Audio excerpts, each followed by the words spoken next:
তা আমাদের একটাই ওনার কাছে প্রশ্ন ছিল, ওনার যদি এতই সৎসাহস থাকে উনি দিনের আলোয় আসছে না কেন? উনি তো এখানকার লোকসভার এমপি।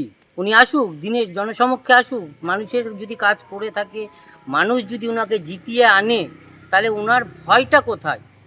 উনি কেন আত্মগোপন করে এই সার্কিট হাউসে লুকিয়ে আছে? সনাতন ধর্মকে যেভাবে উনি অপমান করেছে, উনি একজন দেশদ্রোহী। উনি যদি মনে করে ওনার টাকার জোর থাকতে পারে, উনি এমপি, যে উনি পার পেয়ে যাবে তা নয়।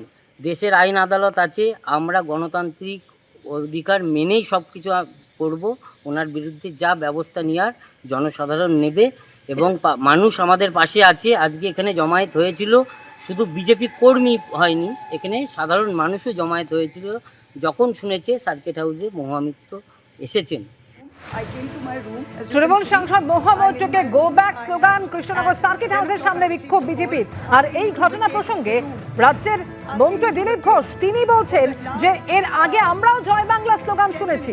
দিলীপ ঘোষ কি বলছেন শোনাবো, একই সঙ্গে শোনাবো মোহাম্মদ সেলিমের বক্তব্য। তো এতদিন জয় বাংলা সব জায়গায় শুনতাম, আমি তো শুনতাম জয় বাংলা, আমরা বলতাম জয় শ্রীরাম। তো আপনার গলার জোর থাকলে আপনি বলুন জয় বাংলা। জয় বাংলা বন্ধ হয়ে গেল কেন? বাংলাদেশের গান গাইতে গাইতে লোক আজ আপনাদের বিরুদ্ধে চলে গেছে। তো আপনাকে দেখে উৎসাহে যদি আমাদের কর্মীরা কেউ জয় শ্রীরাম বলে, আপনি পজিটিভলি নিন না। দম থাকলে বলুন জয় শ্রীরাম। আপনি তো লোক দিয়ে, পুলিশ দিয়ে আমাদের লোকদের অ্যারেস্ট করাতেন, কেস দিতেন। আপনার পার্টির লোকেরা আপনাকে থাকতে দিত না, তাড়া করতো ওখান থেকে। তার জন্য আমরা দায়ী নাকি? দেখুন, এইভাবে ছাড়া তো ওদের অস্তিত্ব রক্ষার কোনো জায়গা নেই। তারা তাদের কাজ করুন। আমরা ক্ষমতায় এসেছি, মানুষ নিয়ে এসেছে আশীর্বাদ করে, আমরা তাদের কাজ করছি।